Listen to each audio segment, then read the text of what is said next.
में से हर एक के पास जो है, जो प्रभु यीशु मसीह पे विश्वास करने वाले नया जन्म प्राप्त किए हुए लोग हैं, उनके पास बीमारियों पर, दुष्ट आत्माओं पर, शैतान की तमाम सामर्थ पर क्या है, बोलो अधिकार है। क्या है? आपको ये समझना पड़ेगा कि आप कौन हैं। जब तक आपको ये समझ नहीं आएगा मैं कौन हूं, आपको अधिकार समझ में नहीं आएगा। मेरे साथ खोलेंगे इफिसियों की पत्री, उसका 5वां अध्याय है, उसका पहला वचन जल्दी से। इसलिए प्रिय बालकों के समान परमेश्वर का अनुकरण करो। परमेश्वर का क्या करो? अनुकरण करो। अनुकरण करने का मतलब समझते हैं क्या होता है? कॉपी करना, नकल करना। प्रिय बालकों के समान क्या करो? परमेश्वर का अनुकरण करो। प्रिय बालकों के समान, बच्चों के समान। यहाँ पे परमेश्वर लिखा हुआ है, लेकिन बहुत से ट्रांसलेशन में पिता लिखा हुआ है। प्रिय बालकों के समान पिता का क्या करो? अनुकरण करो। अनुकरण करने का मतलब होता है उसकी नकल करो, उसकी कॉपी करो, उसका पीछा करो। प्रिय बालकों के समान मतलब आप छोटे बच्चे को देख लीजिए, 2 या 3 साल का होगा, उसके जो पापा हैं उसके लिए सुपरमैन हैं, हीरो हैं,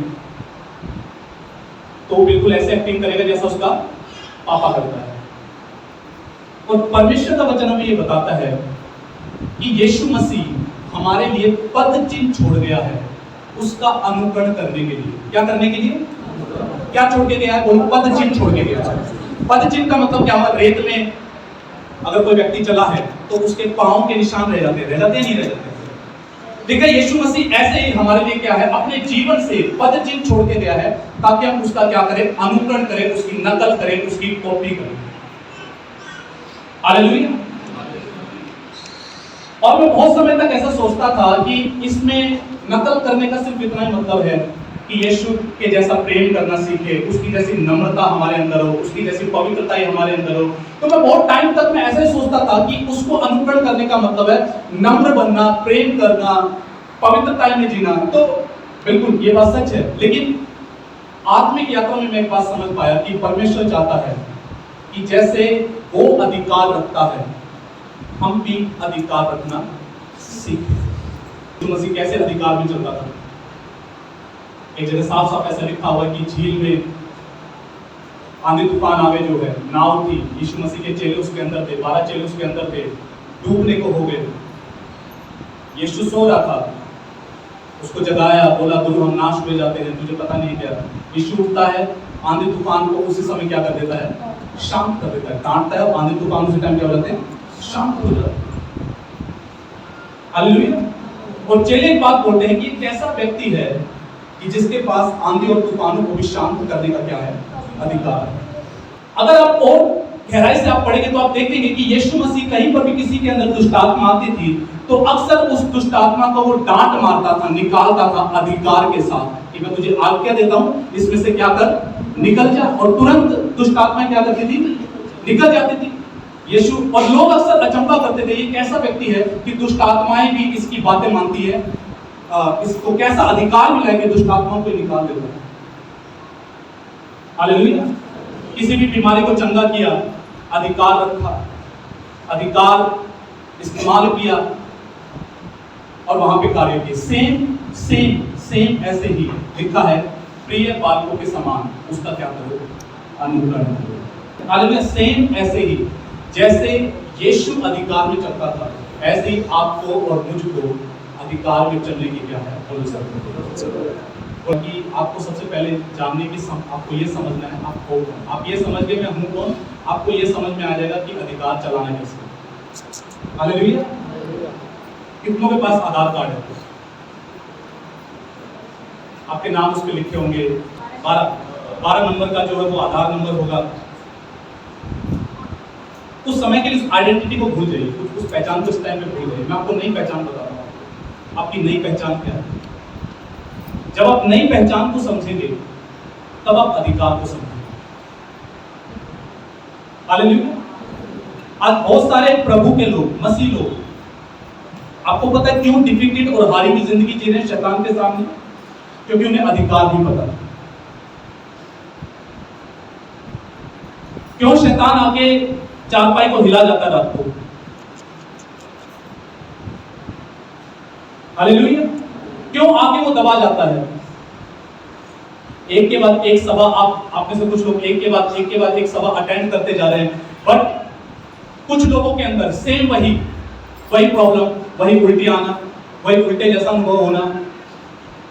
क्यों? क्योंकि आप अधिकार नहीं समझ पा रहे। हालेलुया। क्यों हम डर जाते हैं? अगर हमारे घर के सामने किसी ने टोना टोटका कर दिया, आज जी हमारे घर के सामने ना अंडा पड़ा था, नींबू मिर्च पड़े थे जो है, क्यों हम डरे हुए हैं? रीजन हमें अधिकार का नहीं पता। हालेलुया। और मैं आपको एक बात बताना चाहता हूं, शैतान ये चाहता है कि एक परमेश्वर के बंदे को कभी ना पता लगे कि उसको क्या अधिकार दिया गया। जिस दिन अधिकार समझ में आ गया, उसे पता है ये मेरे पीछे पड़ जाएगा, ये मुझे अपने पांव तले कर देगा। तो इसलिए मैं आपको बताना चाहता हूं कि आप हो कौन। आप जब समझोगे आप हो कौन, आपको ये समझ में आ जाएगा मेरा अधिकार क्या है और मुझे अधिकार का इस्तेमाल कैसे करना है। यूहन्ना रचित सुसमाचार उसका 3रा अध्याय निकालिए, वो चीजें सब में है। यीशु कहता है जब तक तुम नए सिरे से ना जन्मो, जब तक तुम्हारा नया जन्म ना हो, तुम परमेश्वर के राज्य को नहीं देख सकते। और यहां पर निकोदेमुस एक बात बोलता है, कहता है कि मैं कैसे नया जन्म पा सकता हूं? क्या मैं तो 50 साल का हूं, क्या मैं अपनी मम्मी के पेट में दोबारा जाऊं? क्या मुझे दोबारा पेट में जाने की जरूरत है? और यीशु उसको नए जन्म का मतलब समझाता है, कहता है कि जब तक जल और आत्मा से जब तक ना जन्मे, वो परमेश्वर के राज्य को नहीं देख सकता। और फिर वो एक बात बोलता है कि जो शरीर से जन्मा है वो शरीर है, जो आत्मा से जन्मा है वो आत्मा है। शरीर से जन्मे होने का मतलब क्या है? स्त्री और पुरुष के संबंध से जो व्यक्ति जन्म लिया हुआ है वो शरीर है। आत्मा से जन्म लेने का मतलब क्या है? जल और आत्मा। जल जो है वो दिखाता है परमेश्वर के वचन को। जब तक कोई वचन से और पवित्र आत्मा से जन्म ना ले, तब तक वो परमेश्वर के राज्य को नहीं देख सकता। नया जन्म पाने का मतलब क्या है? जिस समय पर हम प्रभु यीशु मसीह को उद्धारकर्ता के रूप में स्वीकार करते हैं, उसी समय पे हमारी आत्मा का नया जन्म हो जाता है। उसी समय आत्मा का क्या हो जाता है? नया जन्म हो जाता है। जहां पर ये लिखा हुआ है जब तक कोई जल और आत्मा से ना जन्मे, कुछ वचनों में, कुछ ट्रांसलेशंस में, कुछ अलग वचन में ऐसा लिखा हुआ है जब तक तुम ऊपर से जन्म ना लो, तब तक तुम परमेश्वर के राज्य को नहीं देख सकते। यानी कि जो प्रभु यीशु मसीह को उद्धारकर्ता के रूप में स्वीकार किया है, वो नया जन्म पाया हुआ व्यक्ति है, वो ऊपर से जन्म पाया हुआ व्यक्ति है, वो जल और आत्मा से जन्म पाया हुआ क्या है? व्यक्ति है। हेलो, समझ पा रहे क्या? कितनों बात समझ आ रही है? बाइबल ऐसा बताती है कि जिस मोमेंट पर आप स्वीकार करते हैं उद्धारकर्ता के रूप में, उसी समय पे बाइबल बताती है कि पवित्र आत्मा तुम्हारे भीतर आ जाता है, तुम्हारे अंदर आ जाता है। हालेलुया। समझ आ रहा है क्या? उसी मोमेंट पे क्या होता है? पवित्र आत्मा हमारे अंदर आ जाता है। जब हम ग्रहण करते हैं, उसी समय पे पवित्र आत्मा हमारे क्या है? अंदर आ जाता है। और फिर क्या होता है? 1:12 पढ़िए, किसी का यूहन्ना 1:12 पढ़िए। अब ध्यान से सुनना, जितनों ने उसको ग्रहण किया, उसने उनको परमेश्वर की संतान, बेटा और बेटी होने का अधिकार दिया। यानी कि आप और मैं कौन है? परमेश्वर के बेटा और बेटी। हम जब परमेश्वर से जन्मे हैं, हमने जब परमेश्वर से जन्म लिया है, हमारे अंदर पवित्र आत्मा आ चुका है। बाइबल ऐसा बताती है जितनों ने उसको स्वीकार किया, उसने उनको ईसाई होने का नहीं, बेटा और बेटी होने का अधिकार दिया। इंसान का बेटा क्या कहलाता है? इंसान का बेटा इंसान ही कहलाता है। कुत्ते का पिल्ला क्या कहलाता है? कुत्ते का पिल्ला बच्चा कुत्ता ही कहलाता है। सुअर का बच्चा क्या कहलाता है? सुअर कहलाता है। सुअर ही कहलाता है। परमेश्वर का बेटा क्या कहलाता है? परमेश्वर। हालेलुया। भजन सीखा 82 का 6। मैंने कहा था तुम ईश्वर हो। तुम कौन हो? ईश्वर। और सबके सब प्रधान के पुत्र हो। सबके सब कौन हो? प्रधान के बेटा हो, बेटी। ठीक है, मैं आपको क्या बता रहा हूँ, आप कौन हो। जब तक ये नहीं समझोगे कौन हो, जब तक अधिकार समझ में नहीं आएगा। मैं कौन हूँ? अगर हम ईश्वर हैं तो परमेश्वर में और हमें फर्क क्या है, वो मैं आपको बताना चाहता हूँ। ठीक है, जब हम इंग्लिश की बाइबल पढ़ते हैं तो वहां पर जो परमेश्वर है, यानी कि जो परम प्रधान परमेश्वर है, उसके लिए बड़े वाला जी इस्तेमाल होता है। गॉड बोलते हैं ना इंग्लिश में। गॉड के लिए जो जी लिखा जाता है वो बड़ा जी लिखा जाता है। कौन सा जी लिखा जाता है? बड़ा जी लिखा जाता है। और जहां पे हमारी बात हो रही है कि तुम ईश्वर हो, वहां पे लिखा जाता है छोटा जी। कैसा जी? यानी कि वो बड़ा बोर्ड है, हम छोटे बोर्ड हैं। समझ आ रहा है क्या? वो बड़ा बोर्ड है और हम छोटे बोर्ड हैं, हम छोटे ईश्वर हैं। क्या लिखा है? वो ईश्वरों का ईश्वर है, वो प्रभुओं का प्रभु, वो राजाओं का राजा। समझ में आ रहा है क्या? अब एक प्रभु कौन है? हम हैं। वो राजाओं का राजा, राजा कौन है? हम हैं। क्या लिखा है कि तुम कौन हो? ईश्वर। ठीक है, और क्या फर्क है मैं आपको बताता हूँ। देखो, ये जो बड़ा जी है ना, जब ये पहली बार अपने जब मूसा से मिला, मूसा ने इसका नाम पूछा, तेरा नाम क्या है? तो इसने पता क्या बोला? मैं जो हूँ सो हूँ। मेरा नाम क्या है? मैं जो हूँ सो I am, so I am. मैं जो हूँ, नाम पूछा तेरा नाम क्या? कहता मैं जो हूँ सो हूँ, मेरा नाम नहीं। कहने का मतलब क्या है? मैं किसी पे निर्भर नहीं हूँ, मेरे को किसी की आवश्यकता नहीं है, मैं सेल्फ सस्टेनेबल हूँ, मैं किसी पे निर्भर नहीं हूँ। बड़े परमेश्वर, बड़े ईश्वर की खास बात क्या है? ये किसी पे निर्भर नहीं है। पर ये जो छोटा ईश्वर है, ये बड़े परमेश्वर पे निर्भर है। समझ आया जो है? Yes. ये भी ईश्वर है क्योंकि ये इसका बेटा है, बट ये डिपेंड है इस पर, बड़े ईश्वर। समझ आ रहा है क्या? लेकिन हमें पहचान क्या दी गई है? तुम ईश्वर। अब आप नहीं है, आपको सबसे पहले समझना पड़ेगा आप है कौन। आपको समझना पड़ेगा आप है कौन। आपको अधिकार इस्तेमाल करना तभी आएगा जब आपको पता हो आप है कौन। आप ईश्वर हैं, यू आर गॉड। आप अपने आप को भरिए इस बात से, साइकिल पे चलते हुए, बाइक पे चलते हुए, गाड़ी में चलते हुए, मैं इस धरती पे चलता फिरता ईश्वर, मैं इस धरती पे चलता फिरता प्रभु, मैं इस धरती पे चलता फिरता राजा हूं। अब जब मुझे ये पता है कि मैं ईश्वर हूँ, मैं परमेश्वर का बेटा और बेटी हूँ, बाइबल ऐसा बताती है कि उन सभी को उसने सांप और बिच्छू को रोकने का अधिकार दिया है और शत्रु की सारी 1 2 3 4 5 नहीं सारी सामर्थ का क्या दिया है। Hallelujah, hallelujah, hallelujah. कहीं पर भी ऐसा नहीं लिखा हुआ कि शैतान का पांव हमारे सर पर होगा, लिखा है हमारा पांव उसके सर पे होगा। बालकों के समान उसका अनुकरण करें। और जब हमें ये पता है कि हमें उसका अनुकरण करना है, उसने हमें ईश्वर बनाया है, वो परमेश्वर है, हमें उसका अनुकरण करना है, हमें उसकी कॉपी करनी है, उसकी नकल करनी है। और एक कॉपी और एक नकल परमेश्वर चाहता है कि हम बोलने में करें। किस में करें? हम उत्पत्ति की पुस्तक पढ़ते हैं तो वहां पर ऐसा लिखा हुआ है कि इंसान की सृष्टि कैसे हुई, वहां पे बता रखा है। बाइबल ऐसा बताती है कि परमेश्वर ने जो कुछ भी रचा वहां पर सब कुछ बोलकर रचा। कैसे रचा? जब अंधेरा था उसने बोला उजाला हो, तो बाइबल ऐसा बताती है उजाला आ गया। जब उसने बोला कि चांद सितारे आए तो चांद सितारे आ गए। उसने बोला कि सूखी भूमि आए तो सूखी भूमि आ गई। उसने बोला कि समंदर आ जाए तो समंदर आ गया। पक्षी आ जाए, आकाश के पक्षी आ जाए तो पक्षी आ गए। मछलियां आ जाए तो मछलियां आ गई। ठीक है, बाइबल ऐसा बताती है कि 6 दिनों में परमेश्वर का वचन ऐसे बोलता है 6 दिनों में परमेश्वर ने आकाश और पृथ्वी की सृष्टि की, उसने सब वस्तुओं की सृष्टि की। उसने बोला, उसने जब उसको जब पक्षी बनाने थे तो उसने आकाश से बात की। उसने जब समुद्री जीव जंतु बनाने थे तो उसने समंदर से बात की। उसने जब पेड़ पौधे बनाने थे तो उसने जमीन से बात की। लेकिन जब बात आई इंसान को बनाने की तो लिखा है उसने खुद से बात की, आओ हम मनुष्य को अपने स्वरूप और अपनी समानता बनाएं। हम उसके समानता और स्वरूप में बनाए गए हैं। इस वजह से मैं आपको बताना चाहता हूँ आपकी जुबान में भी परमेश्वर के जैसा अधिकार है। हालेलुया। परमेश्वर जब बोलता है तब उत्पन्न होता है मनुष्य जिसको परमेश्वर ईश्वर बोलता है उसकी भी जुबान में क्या है? बोलो सामर्थ्य।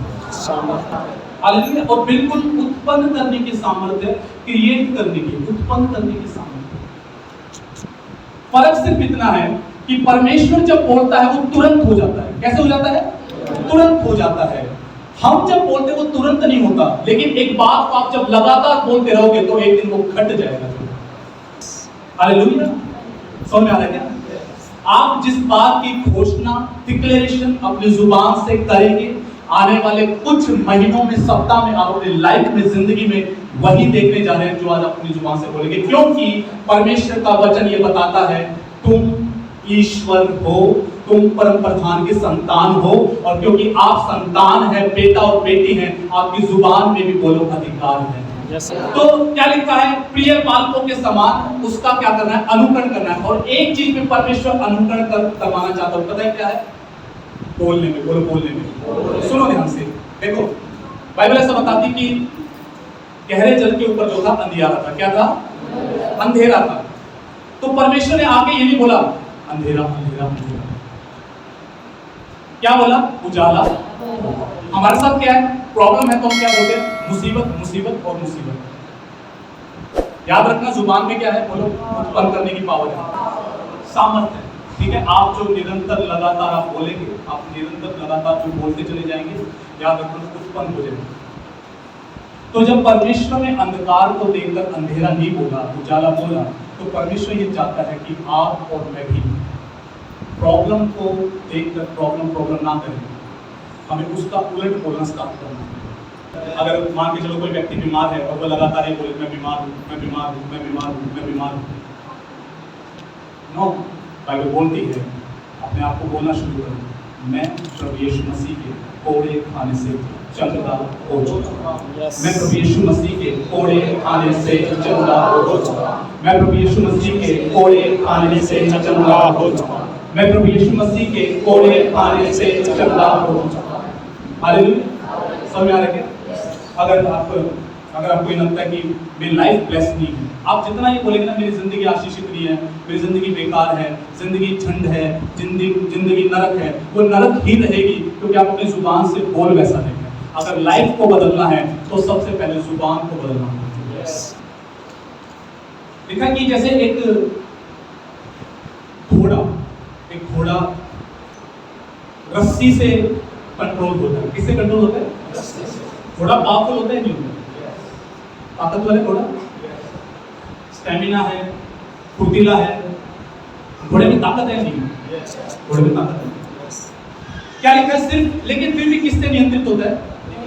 एक रस्सी से। रस्सी को उसके मुंह में अटका देते हैं, रस्सी को दाएं बोलो तो दाएं जाएगा, बाएं बोलो तो बाएं जाएगा, जिधर रस्सी को खींचा जाएगा तो वैसा ही वो चलता है। चलता है, नहीं चलता? सेम वहां पर ऐसा लिखा हुआ, लिखा कि जैसे कई टन वजनी जहाज। कितना भारी जहाज होता है? पानी का जहाज देखा है? कितना भारी होता है? भारी होता है, नहीं होता है? लेकिन क्या लिखा हुआ है कि नाविक की छोटी सी पतवार से पूरा जहाज क्या होता है? कंट्रोल होता है, नियंत्रित होता है। होता है, नहीं होता है? पूरे जहाज एक छोटी सी पतवार से क्या होता है? नियंत्रित होता है, कंट्रोल होता है।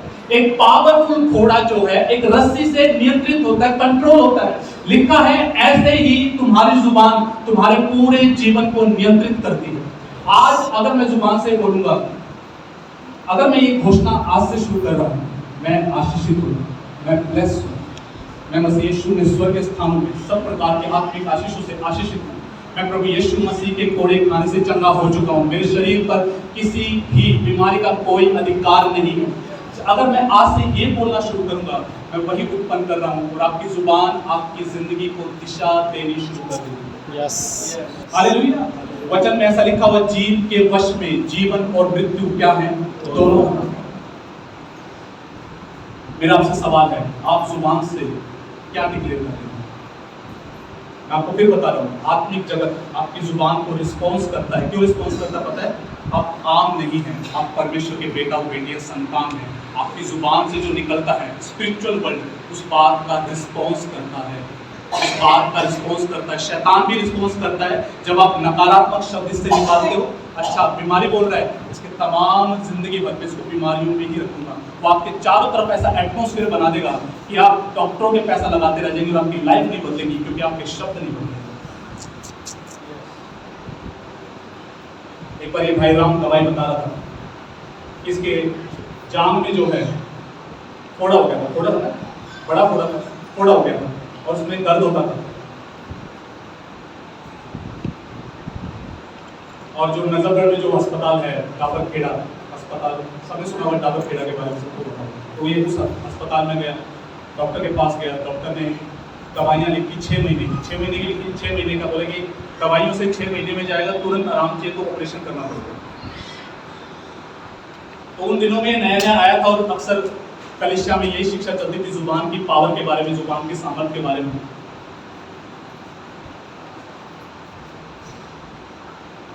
इस भाई ने वो वचन को ग्रहण किया, रिसीव किया और ये डेली 2 घंटे नॉन स्टॉप ये घोषणाएं करता अपने मुंह से, मैं प्रभु यीशु के कोड़े खान से चंगा हो चुका हूं, मैं इस जान के कोड़े को शापित करता हूं, मेरे शरीर पर इसका कोई अधिकार नहीं। 2 घंटे डेली ये घोषणाएं करता है। 70 वर्ष में घोषणाएं की, फोड़ा सिकुड़ने लग गया, क्योंकि जुबान में पावर याद रखना है। 2 घंटे लगातार डिक्लेरेशन, लगातार घोषणाएं, इस फोड़े का मेरे शरीर पर कोई अधिकार नहीं, मैं इसे श्रापित करता हूं। 2 आवर्स, 1-2 मिनट नहीं, 2 आवर्स डेली, 1 सप्ताह। उसका रिजल्ट क्या था? डॉक्टर को ये विश्वास नहीं था कि वो फोड़ा काम आएगा। एक टाइम पर मेरी वाइफ का शरीर जो था बीमारियों से भरा हुआ था, बीमारियों का घर था जो, और हड्डियों में कुछ ऐसा रोग था कि हड्डियों में कैल्शियम नहीं था, बुरादा बनती जा रही थी, वो अंदर से बिल्कुल खोखली थी। सर्दी का जब टाइम आता था आने वाली है तो वो घबरा जाती थी, उसके मन में आता था सर्दी आएगी, ज़्यादा पेन स्टार्ट होगी, क्योंकि जब हवा चलती थी तो वो ऐसा लगता था कि जैसे मानो गर्म सरिया जो है शरीर में डाल दिया, ऐसा एहसास होता था। और वो उसको बताते थे कि मेरा जो दर्द है वो दिमाग में चढ़ जाता है, 24 घंटे दर्द रहना। अच्छे से अच्छे डॉक्टर के पास गए जो है, अच्छे से अच्छे डॉक्टर को दिखाया जो है, तो डॉक्टर जो दवाई देते वो दवाई रिएक्शन कर जाती थी,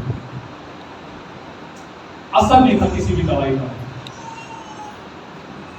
और वो अक्सर उसके सवाल होते थे, वो अलग अलग प्रभु के जनों से मिलती वो एक बात बोलती थी कि परमेश्वर अगर मुझसे प्यार करता तो मैं बीमारी में क्यों हूं, मेरे को दर्द क्यों, मेरे को तकलीफ क्यों, मैं चंगी क्यों नहीं हुई? यीशु अगर मुझसे प्यार करता है तो मैं बीमार क्यों हूं? 2016 के अंदर एक यूथ कॉन्फ्रेंस थी, एक जवानों की सभा थी। उस सभा के अंदर एक प्रभु के जन थे।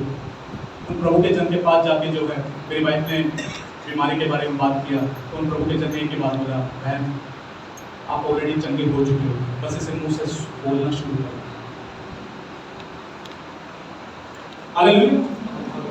और मेरी वाइफ ने जो है उस दिन से अपनी जुबान बदल डाली, मेरा शरीर आशीषित है, मैं यीशु के कोड़े खान से चंगी हो चुकी हूँ, मेरे एक एक हड्डी में जान है, ताकत है, कैल्शियम है, मैं ब्लेस्ड हूँ, मैं आशीषित हूँ। 1 मंथ, 1 महीना अंगीकार को छोड़ा नहीं, लगातार घोषणाएं। 1 महीने का रिजल्ट क्या था? शरीर में परमेश्वर ने काम करना शुरू कर दिया, चंगाई प्राप्त की।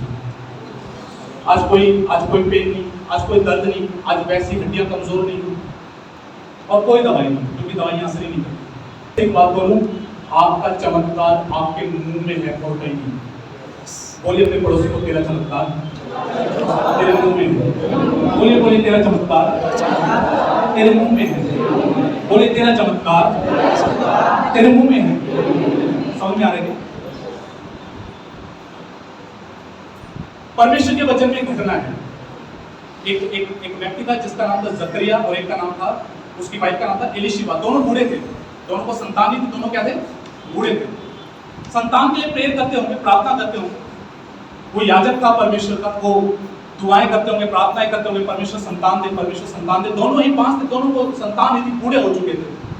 एक दिन वो मंदिर में जो है जा रहा होता है परमेश्वर से दुआ प्रार्थना करने के लिए, अचानक से वहां पे स्वर्गदूत आके खड़ा हो जाता है। स्वर्गदूत आगे क्या हो जाता है? खड़ा हो जाता है। वो डर जाता है, ये कौन आ गया? और उसको एक बात बोलता कहता है कि सुन, तेरी पत्नी जो है वो गर्भवती होने जा रही है और उसको क्या होगा? एक पुत्र होगा, उसका नाम यमुना रखना। नाम भी बता दिया, सब कुछ बता दिया। होना तो नहीं चाहिए, दंडवत करे, वाह धन्य हो। पता क्या बोलता है? बूढ़ा था ना, पता है क्या बोलता है, ये खोपड़ी विश्वास नहीं करती, हमारी भी ऐसी है, एक तो विश्वास नहीं करती, डाउट, शक है, शंकाएं हैं। क्या बोलता है, हरियाणी भाषा में बोले तो क्यों चुप करूंगा,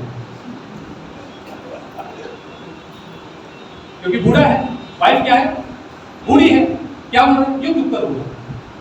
तो स्वर्गदूत पता है क्या बोलता है, अब से जब तक तेरी पत्नी को बच्चा नहीं हो जाता तो गूंगा ही रहेगा। पता है क्यों उसको गूंगा कर दिया था, परमेश्वर को पता था मुझे चमत्कार करना है, बट इसका मुंह ही रोक देगा चमत्कार को, शक कर करके। जाके बाहर देखता अपनी, या तो उसी की उसी है कम में ना हो जाए, और वो भीतर नुकया था कि वह प्रेग्नेंट होने वाली है, वह गर्भवती होने वाली है, ये क्यों करो, समझ में आ रहा है क्या। तो क्या कर दिया उसको, आज से तू क्या रहेगा, गूंगा रहेगा। 9 महीने तक वो गूंगा ही रहा जब तक बेटा उत्पन्न नहीं हुई, और उसके बेटा उत्पन्न होते जुबान खुल गई। जब नाम रखने की बारी आई ना, क्या नाम रखे, क्या नाम रखे, क्या नाम रखे, तब एक व्यक्ति बोलते हैं इसका नाम यूहन्ना रखना, तब जुबान खुलती है, भाई सही कहता है, इसका नाम यूहन्ना ही। हमारे साथ समस्या क्या है, हम यकीन नहीं करते, विश्वास नहीं करते। बाइबल बोलती है जो अपनी जुबान को काम में लाना जानता है वो उसके फल भोगेगा। आप एक दिन फल देखेंगे उस चीज के जो आप आज से बोलना शुरू करेंगे, डिक्लेयर करना, घोषणा करना शुरू करेंगे, आपको लाइफ में वही फल नजर आने वाले हैं। आज अगर आप श्राप बोलेंगे, लाइफ पूरी श्रापों से भरी होगी, तकलीफों से भरी होगी।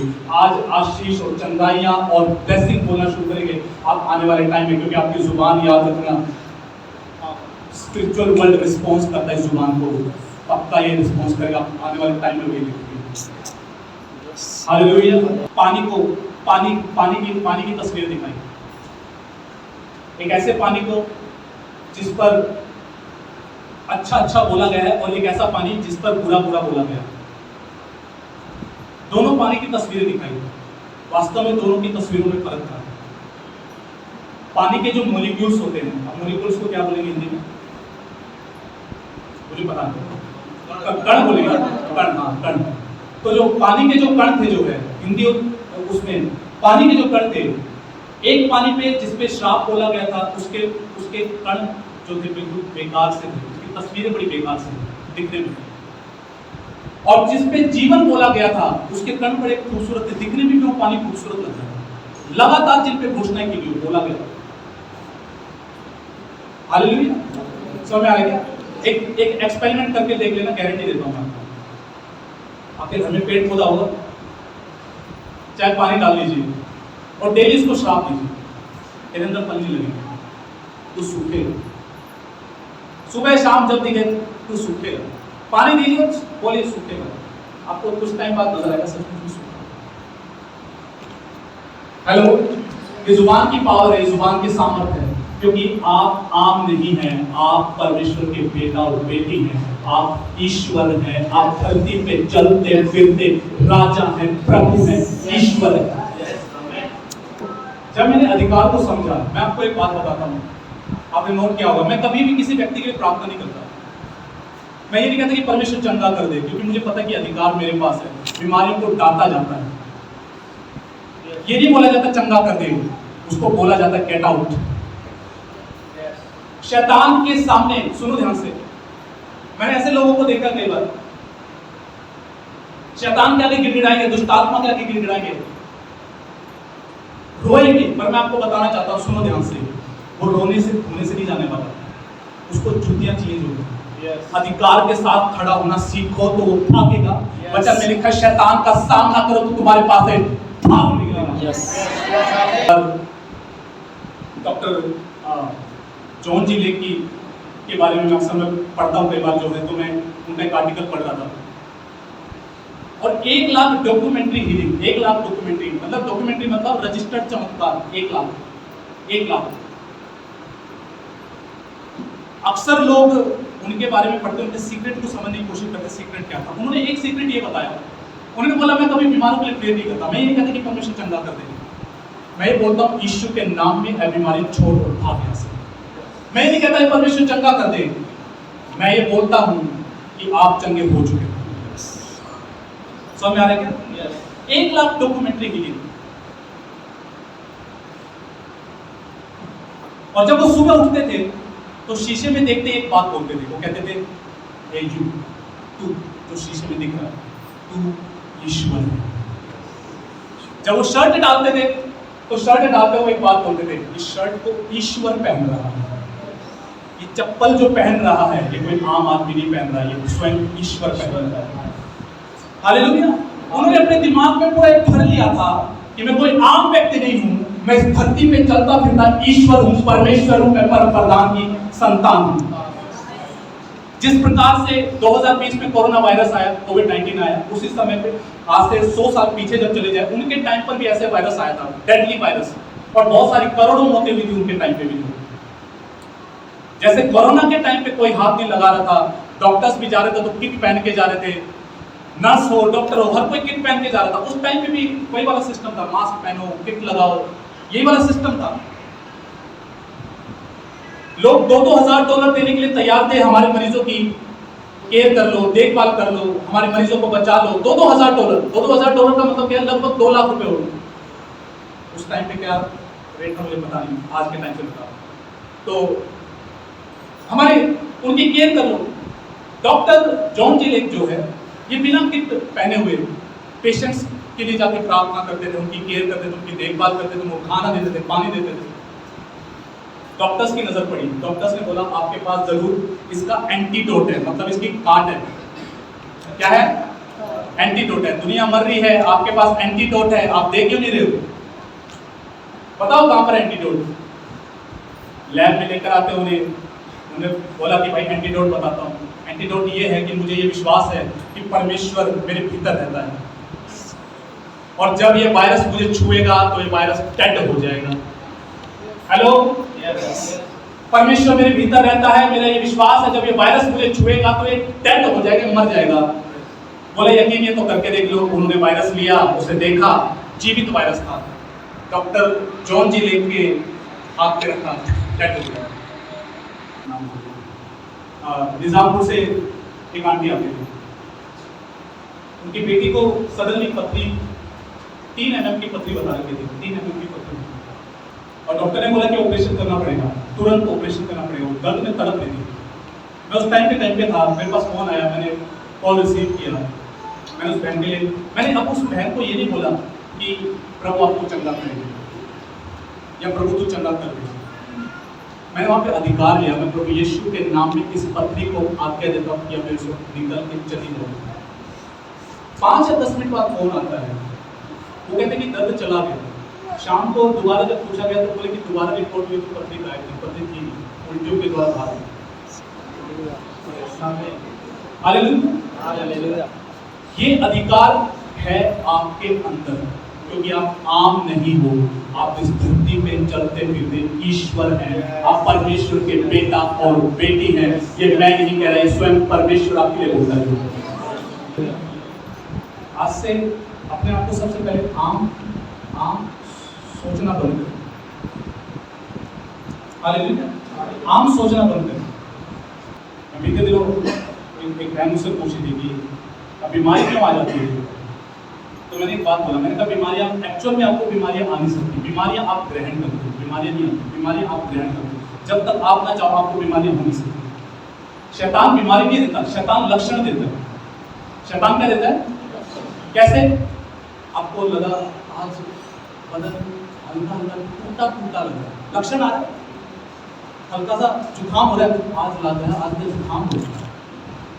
शैतान क्या करता है? ले तो मैं आ गया, जुकाम तूने ग्रहण कर तो लिया, जुकाम हो गया, आज पक्का बुखार चल रहा है, आपने ग्रहण कर लिया, जुबान से बोल दिया, आएगा। वो लक्षण देगा। हमारा काम क्या है? उस लक्षण के टाइम पर ही जुबान का सही इस्तेमाल करना। बट हम एग्री हो जाते हैं, सहमत हो जाते हैं उसके साथ और ग्रहण करते हैं, वो चीजें बोली। आज दिक्कत यही है, कलीसिया परमेश्वर की तरफ देख रहा है, पर परमेश्वर आपकी तरफ देख रहा है। आप देख रहे परमेश्वर करेगा, बट परमेश्वर देख रहा है तू करेगा।